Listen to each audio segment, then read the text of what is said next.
ठीक है, तो internal growth and external growth, ठीक है, हमने डिस्कस कर लिया था कि इंटरनल जो आप बिजनेस या आपने जो है ना expansion of business by means of opening a new branches, shops, factories, also known as और अच्छा another name of internal growth organic growth, ठीक है, एक और नाम आ गया, कभी का जिक्र आता है ऑर्गेनिक ग्रोथ को, आपको पता होना चाहिए। Internal growth and organic growth are the same thing, ठीक है। अच्छा उसके बाद आपकी मेरा ख्याल इसमें बहुत क्लियर है, आपको कोई इशू नहीं होना चाहिए इसके अंदर। और उसके बाद आपका ये क्या कंप्लीट हो गया, इंटरनल ग्रोथ एक्सटर्नल ग्रोथ भी तो है,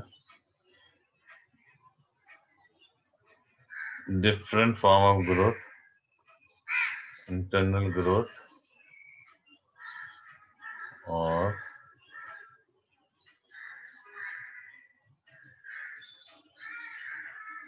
खत्म हो गया तो भाई, इंटरनल ग्रोथ एक्सटर्नल ग्रोथ की डिटेल नहीं लिखी है इसके अंदर।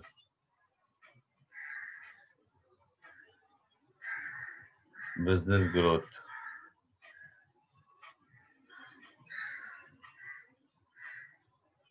Growth would be retailing business, opening more shops in the new town, ये तो वही हमने पढ़ लिया था।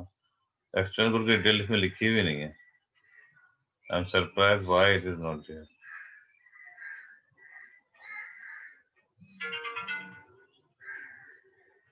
चलो फिर मैं ऐसा करता हूँ कि आपको एक्सटर्नल ग्रोथ की जो है ना डिटेल यहाँ से बताता हूँ आपको, दूसरी बुक से। एक्सटर्नल ग्रोथ, एक्सटर्नल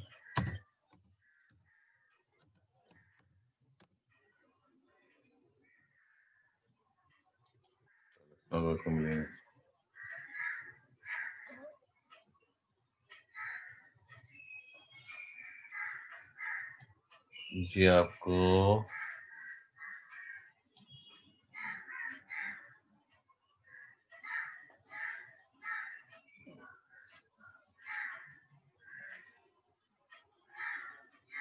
इसकी नजर आ रही है आपको?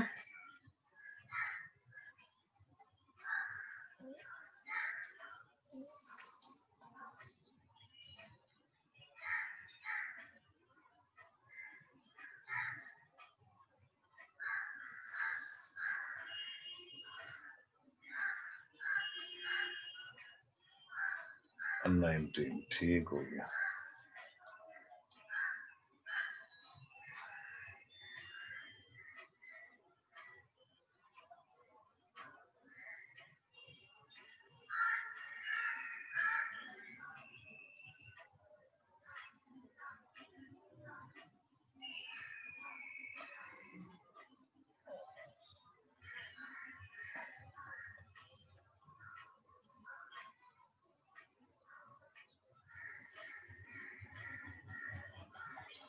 हाँ जी, आपको स्क्रीन नजर आ रही है?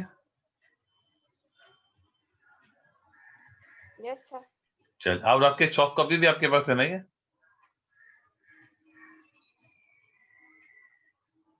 ये नहीं, दूसरी दूसरी बुक तो है आपके पास। सर आवाज नहीं आ रही।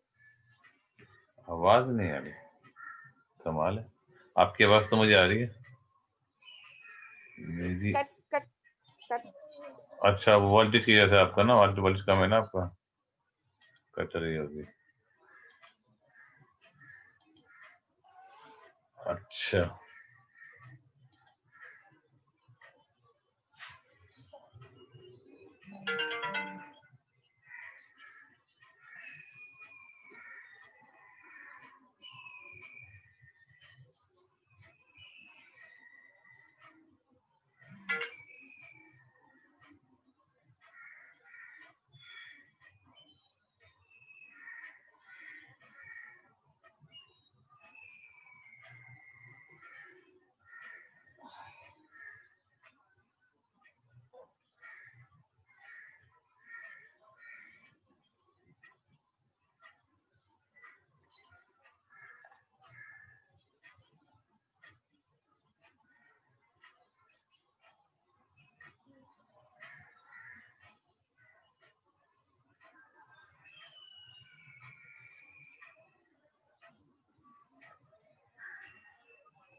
ये देखें, अगर आपको आवाज आ रही है, देखें देखिए ये वही चीज हमने पढ़ी थी ना पहले, different way in which business can grow, ये सारी इंटरनल ग्रोथ एक्सटर्नल ग्रोथ सारी की सारी, ठीक है ना। मैं इसको ऐसा करता हूँ, आपको शेयर कर देता हूँ ताकि आपको ये समझ में आ जाए पूरा, ठीक है ना। Types of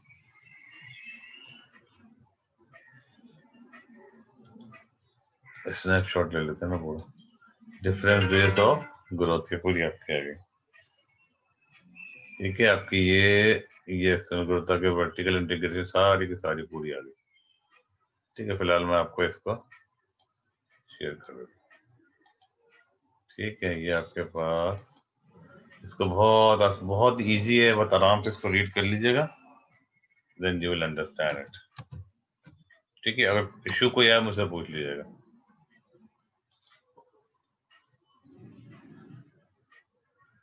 okay sir. ठीक है, अभी आपकी बिल्कुल सही आवाज आ रही है, पहले शायद मसला था।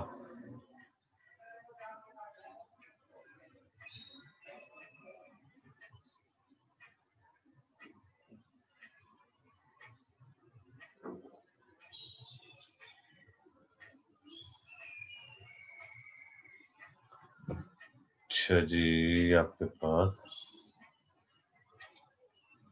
जब तक आप रीड कर लें, नजर आ रहा है ना आपको, तो रीड करते हैं जब तक आप, उससे ये चीजें क्या तो पूछ सकती है मुझसे।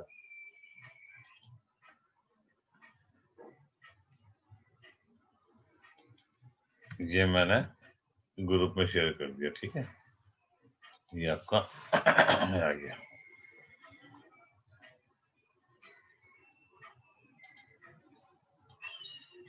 इंटीग्रेशन। उसके बाद है कॉन्ग्लोमरेट भी होता है, इन्हें पूरी एग्जांपल दी हुई है।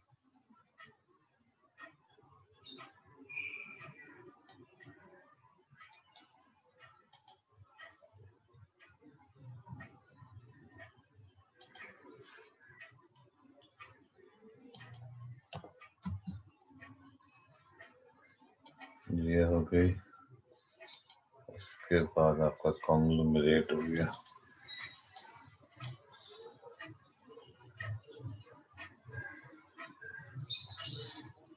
कॉन्ग्लोमरेट समझती है, कॉन्ग्लोमरेट क्या मतलब होता है?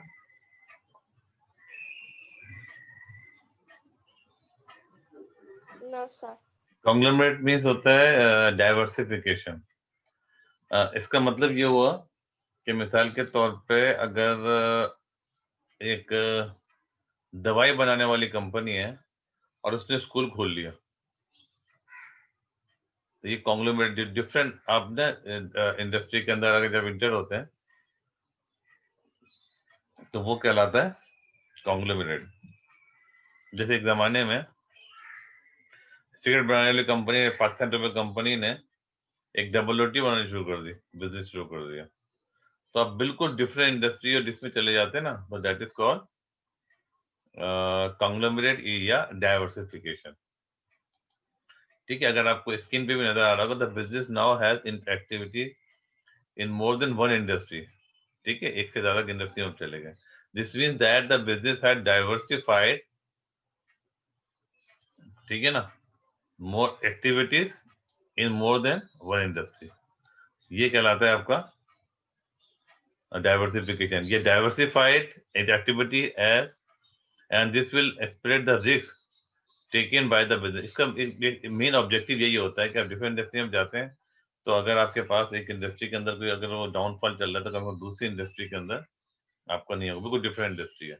जैसे suppose that a newspaper business to cover a social networking company, ठीक है। If sale of newspaper fail due to changing consumer demand, sale from advertising on social network sites could be rising at the same time due to increased interest in this form of communication। आप समझिए कि मतलब आपने different उसमें कर लिया, तो अगर आपका सोशल मीडिया में भी अगर कंपनी में अगर आपने परचेज कर लिया, उसमें आपने आपके शेयर्स हैं, इसका मतलब ये हुआ कि अगर न्यूज़पेपर आपके नहीं शेयर हो पा रहे, तो सोशल मीडिया जिसकी डिमांड बढ़ रही है, आपके शेयर वहां चले जाएंगे, वहां आपको प्रॉफिट मिल जाएगा।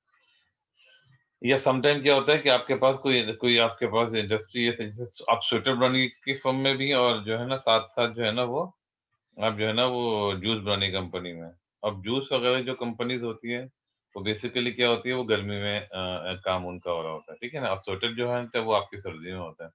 तो जब आप अगर जब आप सर्दियाँ होंगी तो आपके अगर जूस वगैरह जो आपकी जो सॉफ्ट ड्रिंक्स अगर आप बना रहे हैं, जूस बना रहे हैं, तो उसमें ज़्यादा डिमांड उसकी कम हो जाती है सर्दियों के अंदर।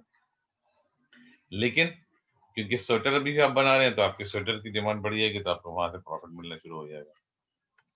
तो this is how they diversified into different industry. ये दो है, दो से ज्यादा किसी और में भी एक और इंडस्ट्री में भी आप जा सकते हैं, लेकिन मेन जो वो होती है ना मीनिंग ऑफ कॉन्ग्लोमरेट, इंटीग्रेशन और डाइवर्सिफिकेशन बेसिकली क्या होती है, बिल्कुल बिल्कुल डिफरेंट इंडस्ट्री में जैसे आपको कोई वो नहीं होता। इसके एडवांटेज भी और डिसएडवांटेज भी होता है, ठीक है। अच्छा, the might this might be transfer of ideas between the different section of the business even though they operate in different industry. देखिए ना, दो अलग अलग इंडस्ट्री में तो उनके आइडियाज भी ट्रांसफर हो सकते हैं, उनके हेल्प आउट हो सकते हैं। Example, an insurance company buying an advertising agency could benefit from better promotion of its insurance activities result of the agency's news ideas।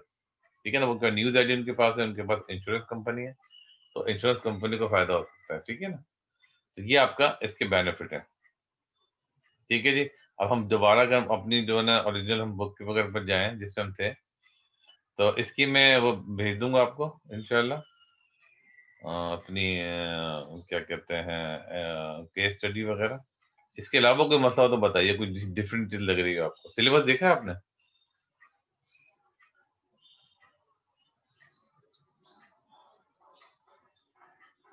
Ghania syllabus Sorry, देखा? sir. आपने सिलेबस देखा? सिलेबस ई आई क्या? Yes, sir. अच्छा ठीक है। उसमें जो है ना देख लीजिए कुछ चीज़ जैसे ये मैंने आपके साथ बताया था कि ये हमारे जो बुक है ये अकॉर्डिंग टू सिलेबस ही है, ठीक है ना। जो करंट सिलेबस है उसके मुताबिक ही है, जिसमें एएस लिखा हुआ सारा हमारे एएस के हिसाब से हो, ठीक है। और जो आपका मेरा ख्याल है ये भी शुरू कर देते हैं, अगर शायद अदर बिजनेस के साथ साथ बिजनेस और ऑब्जेक्टिव भी हो सकते हैं। इंट्रोडक्शन कर लेते हैं, नेक्स्ट टाइम अगर दोबारा पढ़ेंगे ना सबके साथ तो हो सकता है आपका और रिवीजन हो जाए, ठीक है। 5-10 मिनट हम और पढ़ लेते हैं, ठीक है। Yes, sir. चलें। अच्छा, बिजनेस ऑब्जेक्टिव क्या होता है? ऑब्जेक्टिव बेसिकली क्या होता है कि आप जिस किस चीज के लिए आप काम कर रहे हैं उसको कहलाता है उसका ऑब्जेक्टिव। अच्छा, इसको हम इसको सेट ऑब्जेक्टिव सेट करना ही बहुत इंपॉर्टेंट होता है। इंपॉर्टेंट ऑफ सेटिंग ऑब्जेक्टिव, क्योंकि अगर आपके पास कोई मकसद ही कोई नहीं है तो फिर आप काम ही नहीं कर सकते हैं। और काम भी करेंगे तो बस किस लिए, कहाँ, कोई डायरेक्शन नहीं होगी, कोई टारगेट नहीं होगा, कोई आपके पास जो ना वे नहीं होगा जहाँ पे आप जा रहे होंगे आपका बिजनेस उसको काम कर। So that it is very important to set objectives. दूसरा क्या है कि understand the importance of big smart, being smart. अब बीइंग स्मार्ट का मतलब जो है ना पूरी डिटेल हम पढ़ेंगे, इसका स्मार्ट का मतलब क्या है हम पूरी डिटेल से पढ़ेंगे स्मार्ट के लिए। इसमें ये सॉर्ट ऑफ प्लानिंग होती है कि आपको ये इसका शॉर्ट फॉर्म है SMART, ठीक है ना। हम आगे जाके पढ़ेंगे, ठीक है। इसका स्मार्ट का मतलब क्या है, क्या इसका हमारे पास, हाँ ये आपके पास एक और आगे appreciate the link between mission statement. Mission statement भी आगे पढ़ेंगे, मिशन स्टेटमेंट क्या होता है। इसमें एक बहुत ही बड़ी वो होता है, आगे पढ़ेंगे भाई। वो इसका मेन ऑब्जेक्टिव ये होता है कि मिसाल के तौर पर हम अ, इसको बहुत ही नंबर 1 कंपनी बनाना है, सबसे हमारा मिशन ही है। तो उसके लिए हम ऑब्जेक्टिव्स के हिसाब से सेट करते हैं। अच्छा, understand the relation between the objective and strategy, ये भी हमारा है कि ऑब्जेक्टिव क्या है और आपकी स्ट्रेटेजी क्या हो रही है, इनका लिंक भी बहुत जरूरी होता है, जिस तरह इसका लिंक जरूरी होता है, ठीक है। ये डिटेल सारी चीजें पढ़ेंगे, Okay. ठीक है। ये हम पढ़ेंगे इसके अंदर कि ये इसका लिंक क्यों जरूरी है। अच्छा, उसके बाद हम पढ़ेंगे कि importance of communicating objective to stakeholder. देखें, ये भी है कम्युनिकेट करना, उनको बताना, ये भी बहुत जरूरी है स्टेक होल्डर को, स्पेशली एम्प्लॉयज को, कि हम क्या करना चाह रहे हैं, किस लिए जा रहे हैं, उनको कम्युनिकेट करना, ताकि वो भी towards achieving that objective they work hard, ठीक है। अच्छा, उसके बाद देखें इंट्रोड्यूसिंग, ये सारा आ गया, इसके अंदर इंट्रोडक्शन आ गया। इसको थोड़ा सा रीड कर लीजिए तो मैं एक चीज इसको रीड कर लें आराम से।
जी, अभी क्लियर है आपको?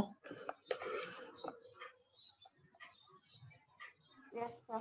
अच्छा देखें, किसी किसी साइड का लेकिन ऑब्जेक्टिव बेसिकली आपके डायरेक्शन में करना क्या चाह रहे हैं, ताकत पर अभी आप जो स्टडी कर रही हैं, आप स्टडी करिए, आपका अगर अपना ऑब्जेक्टिव होगा ना, फिर क्या लेके आना है, उसके हिसाब से मेहनत होगी। मिसाल के आपने बोला कि मुझे ए स्टार लेकर आना, तो आपकी एफर्ट उसके उसी हिसाब से होगी, ठीक है? और सारी चीज़ें आप उस हिसाब से करेंगे, डिफरेंट सोर्सेज़ लेंगे, उसका टाइम भी उसके हिसाब से आप स्पेंड करेंगी, ठीक है ना? और एक्सरसाइज़ सब चीज़ आप सपोज़ एफर्ट आपकी उसी तरह होगी। लेकिन आपने कहा कि अगर मुझे सिर्फ डी ग्रेड चाहिए, ज़ाहिर है फिर उसकी एफर्ट उसके साथ होगी आपके साथ।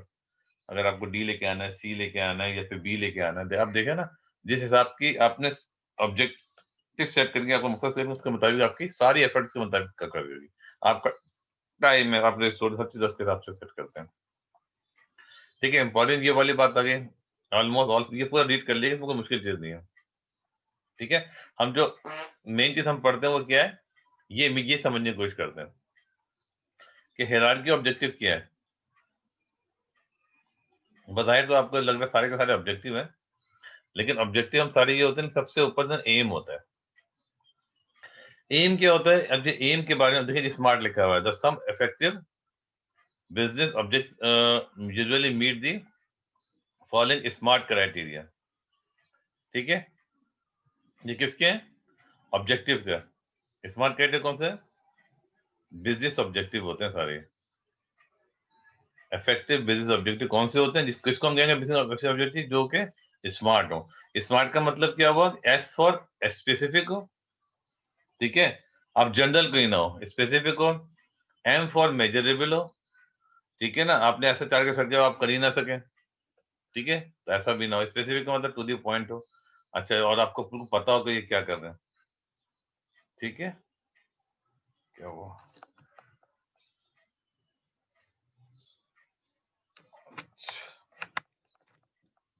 अच्छा, उसके अलावा जो है ना आपके पास जो है ना, जैसे S for specific, M for measurable, जिसको मेजर कर सके, जैसे 75 13% 13%, और आपके अचीवेबल, यानी कि जो आप टारगेट सेट कर रहे हो वो ऐसा ना हो कि बहुत जो है ना वो अचीवेबल ही ना हो। हमने अपने बोला यार पाकिस्तान के नंबर 1 कंपनी बननी है, हमारे पास इतने रिसोर्सेज नहीं, हमें कर ही नहीं सकते इसका। तो ये अचीवेबल भी, ऐसा भी ना हो कि अचीव ना कर सके, ठीक है? और दूसरा ये आर, ए फॉर जो A for achievable, R for realistic and relevant, यानी रियलिस्टिक भी हो, रेलेवेंट भी हो। ऐसा ना हो कि आपने इस प्रोग्राम से आपने ऐसा वो सेट कर लिया जिसको इरेलीवेंट हो और रियलिस्टिक भी ना हो। तीसरा टाइम स्पेसिफिक, ठीक है? समझ में आ रही है बात? अनिया, अगर आप इसको आप डिटेल से Yes, पढ़, sir. ठीक है ना? इसको आप डिटेल से पढ़ लेंगे तो आपको बिल्कुल क्लियर हो जाएगा। स्मार्ट आपको याद हो जाएगा। फिर इससे आपकी हेल्प करेगा आपको, ठीक है ना? कि आपको स्मार्ट याद कर लिया आपने, स्पेसिफिक और मेजरेबल है और अचीवेबल है और रियलिस्टिक एंड रेलेवेंट हो और टाइम स्पेसिफिक हो। यानी कि आपने कहा कि 1 साल में हमें ये करना है। आपने बोला मुझे नंबर 1 बनना है, भाई नंबर 1 तो बनना है, लेकिन कितने साल में, कितने टाइम में, ये भी आपको स्पेसिफिक करना पड़ेगा। अगर जब नहीं कर पाएँगे इसका मतलब फिर बेकार है फिर। या फिर उसके हिसाब से, क्योंकि देखिए ये जो भी आप चीज़ें सेट करती हैं, बेसिकली उसके हिसाब से आपके एफर्ट करते, जैसे मैं अभी आपको मैंने बताया। जैसे यहाँ पर आपको नज़र आ रहा है एम, एम जो है ना ये बहुत बड़ी-सी जो है ना वो होता है, और ये बड़ा जो है ना वो होता है, ये स्पेसिफिक बहुत ज़्यादा स्पेसिफिक नहीं होता। For example you want to be number 1 company in the industry, ठीक है? ये एम होगा, उसके हिसाब से उसके मुताबिक फिर आप इसको देखते हुए हम बनाते हैं, मिशन बनाते हैं, कि हम क्या करना है। मिशन स्टेटमेंट आपको सुना होगा, किसी हर फर्म का मिशन स्टेटमेंट होता है। ये और इसकी इसी की बेस पे हम बनाते हैं, कॉर्पोरेट ऑब्जेक्टिव बनाते हैं, कि कॉर्पोरेट को क्या-क्या करना है। इस कॉर्पोरेट ऑब्जेक्टिव को अचीव करने के लिए हम बनाते हैं डिविजनल ऑब्जेक्ट। डिवीजन का मतलब हुआ डिफरेंट डिवीजन होते हैं। जैसे हम मिसाल के तौर पर डिफरेंट बिज़नेस हम कर रहे हैं ना, तो हम जैसे नेस्ले है, तो इसका जो है ना वो डेयरी प्रोडक्ट का अलग बिज़नेस है, और इसका जो है ना वो डिटर्जेंट का अलग है, ठीक है? और दूसरी जो अलग-अलग इनके जैसे जैसे नेस्ले का जो वाटर है, प्लांट लगाए हुए हैं, इसका डिवीज़न अलग है। ये दोनों डिवीज़न अलग-अलग है। अच्छा, इसके इसके साथ-साथ फिर जब डिवीज़न के फिर बन जाते हैं, इसी को देखते हुए हम डिपार्टमेंटल ऑब्जेक्टिव बनाते हैं। डिपार्टमेंट क्या होता है? डिपार्टमेंट क्या होता है? डिपार्टमेंट होता है, मिसाल के तौर पर आपका फाइनेंस डिपार्टमेंट है, आपका मार्केटिंग डिपार्टमेंट है, आपका जो है वो जितने भी डिपार्टमेंट अलग-अलग हो सकते हैं, एक अकाउंटिंग डिपार्टमेंट है, ठीक है ना? ह्यूमन रिसोर्स डिपार्टमेंट है। ये सारे डिपार्टमेंट के मुताबिक इसको देखते हुए फिर ये सारे डिपार्टमेंट अपने ऑब्जेक्टिव सेट करते हैं। जब ये सेट कर लेते हैं, फिर हर जगह पे अलग इंडिविजुअल टारगेट भी दिए जाते हैं। ठीक है। फॉर एग्जांपल हमने अगर मार्केटिंग का ऑब्जेक्टिव हमने बनाया है तो भाई हमें सेल कितनी करनी है, 1 करोड़ रुपए की सेल करनी है इस महीने के अंदर। तो हम क्या करेंगे, हमारे पास अगर जो है ना वो 10 जो है अगर वो है वो क्या कहते हैं सेल्समैन है, तो उनके अलग-अलग हम वो हम करेंगे, टारगेट सेट करेंगे, तुम्हें इतनी-इतनी सेल करनी है, ठीक है? और फिर वही वाली बात है, स्मार्ट होना चाहिए, अचीवेबल, ऐसा ना उसको बोले तुम मतलब 50 करोड़ की सेल करके आओ, वो कर ही ना पाए, ठीक है ना? तो रियलिस्टिक को उसके हिसाब से उसको दो। तो अब आप ये समझे कि जब ये अगर ये अचीव होगा ना, इसकी वजह से ये वाले ऑब्जेक्टिव अचीव हो रहेंगे। जब ये अचीव होंगे इसके मुताबिक फिर ये हो रहा होगा, फिर ये हो रहा होगा, फिर ये हो रहा होगा। उसके एफर्मेशन तो उसके बाद अल्टीमेटली हमारा जो ऑब्जेक्टिव हमारा अचीव हो जाएगा। लेकिन याद रखें सबसे पहले ये बनाया जाता है, एम बनाया जाता है, एम को देखते हुए मिशन बनाया जाता है, इससे लिंक होना चाहिए आपस में। और इसी को देखते हुए हम बनाते हैं कॉर्पोरेट ऑब्जेक्टिव, यानी पूरे बिज़नेस का हमारा ऑब्जेक्टिव क्या है, उसी को देखते हैं हम डिवीजन बनाते हैं, हम मुख्तलिफ जगह। अच्छा ये ज़रूरी नहीं है कि हर जगह बहुत बड़े-बड़े डिवीजन हो, नहीं हो तो नहीं होगा, फिर डिवीजन का पार्ट खत्म हो जाएगा, डिपार्टमेंट रह जाएँगे। अगर डिपार्टमेंट में नहीं तो इंडिविजुअल रह जाएँगे फिर आपको। अगर बहुत बड़ा जितना बिज़नेस छोटा होता जाएगा, उतनी चीज़ें कम होती जाएँगी, ठीक है? इंडिविजुअल टारगेट सारे, ठीक है? अब देखिए अब ये जितना हमने यहाँ पे लिखा हुआ है, इसकी डिटेल यहाँ पे लिखी हुई है। कॉर्पोरेट एम किया है, ठीक है? कॉर्पोरेट जो है ना फिर यहाँ पर आ गया, ये वाला आ गया, ठीक है? उसके बाद इसके बाद फिर यहाँ पे आप पढ़ेंगे, बहुत सब कुछ बहुत डिटेल में लिखी हुई है। मिशन स्टेटमेंट क्या है, मिशन के बारे में पूरा आ गया। मिशन के बाद फिर आप जो है ना ये कॉर्पोरेट ऑब्जेक्टिव आ जाएँगे, जो हमने वहाँ पढ़ा है। और ये कॉमन कॉर्पोरेट ऑब्जेक्टिव क्या होते हैं, ठीक है? ये सारी बहुत डिटेल में सब लिखी हुई है। लेकिन इट्स इज़ वेरी ईज़ी, आपको पढ़ते जाएँगे समझ में आती जाएगी आपको। उसके बाद जो है ना हम क्या करेंगे, ये देखिए इतने सारे ऑब्जेक्टिव हो गए, फिर उसके बाद फिर ये मिशन की स्ट्रैटेजी क्या होगी, ये सारी आपस में डिटेल जाएगी। अच्छा फिर डिसीजन मेकिंग में क्या होता है, फिर कॉर्पोरेट कल्चर है, पूरी बहुत बड़ा चैप्टर है ये। ठीक है कहानियाँ? तो मेरा ख्याल है आज के लिए इतना काफ़ी है। अब इसको अब देखेंगे, अब ये दोबारा बता दिया इन्होंने, अब देखिए इसके और डिटेल आ गई इसके अंदर। एम क्या होता है, मैक्सिमम। Yes, sir. जैसे जैसे आपको अब इन्होंने बता दिया कि एम क्या होना चाहिए, मैक्सिमम शेयर होल्डर वैल्यू। और फिर इसको देखते हुए हमने क्या बनाया, इंक्रीज प्रॉफिट। या वैल्यू बढ़ाने के लिए प्रॉफिट बढ़ाना पड़ेगा। एक मिनट खाली और लूंगा आपका, ठीक है? तो मैक्सिमम शेयर होल्डर के लिए क्या करना पड़ेगा आपको, तो इंक्रीज प्रॉफिट लेना पड़ेगा। जैसे आपको बताया था कि इसको देख के हम ये बना दें 10% पर ईयर। उसके बाद इसको अचीव करने के लिए क्या करेंगे, with in one region the increase market share by 10% and cut overhead 5%। इसकी वजह से इनके ये अचीव होगा तो ये अचीव होगा। इसको देखते हम ये हम बनाएंगे कि मार्केटिंग ऑब्जेक्ट देखिए, डिपार्टमेंट बताया ना, मार्केटिंग के है, मार्केटिंग है, फाइनेंस है, डिसीजन डेवलपमेंट है, इन सब के हमने ये सारे टारगेट सेट कर दिए। इसी को देखते हमने ये बनाया, in marketing department increase sale by average 5% sale per client. मतलब क्या हुआ, जब ये अचीव होगा सही से, फिर ये अचीव हो पाएगा। ये अचीव होगा तो हम ये होगा, ये अचीव होगा तो ये होगा, फिर ये इसकी शेयर की वैल्यू मैक्सिमाइज हो जाएगी। तो जहाँ पर कमी आएगी फिर ये नहीं हो पाएगा। ठीक है? उसके बाद हम दोबारा इसको देखना पड़ेगा क्यों नहीं अचीव होता। ये बात क्लियर हो गई?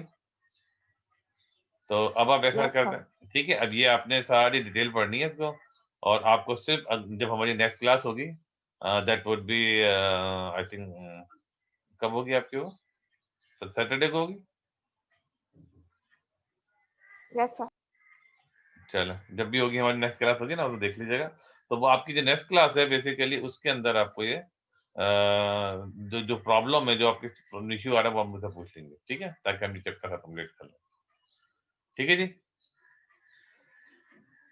तो that conclude our Okay. Class. ठीक है, थैंक यू वेरी मच। सलाम वालेकुम।